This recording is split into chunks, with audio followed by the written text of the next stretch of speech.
रक्षकच भक्षक बनल्याची संतापजनक घटना पेण तालुक्यात घडली असून कायदा आणि सुव्यवस्थेची ग्रामीण भागातील जबाबदारी असणाऱ्या 62 वर्षीय पोलीस पाटलानेच 14 वर्षीय अल्पवयीन मुलीवर वारंवार अत्याचार करून तिचे शारीरिक शोषण केल्याची घटना वडखळ विभागात घडल्याने पेण तालुक्यात संतापाची लाट उसळली आहे।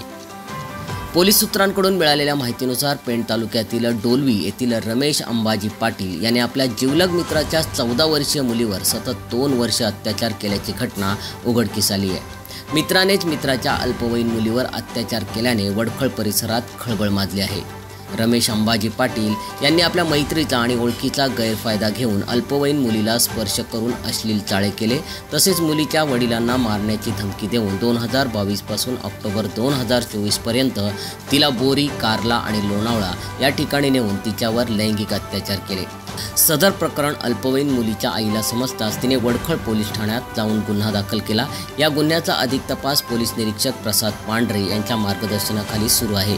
फरार आरोपीचा पोलीस शोध घेत आहेत। या संदर्भात वडखळ पोलीस ठाण्यात बालकांचे लैंगिक अत्याचारापासून संरक्षण कायदा 2012 चे कलम 4, 6, 8, 12 प्रमाणे गुन्हा दाखल करण्यात आला आहे। सम्राट मराठी लाईव्हसाठी ब्युरो रिपोर्ट पेण।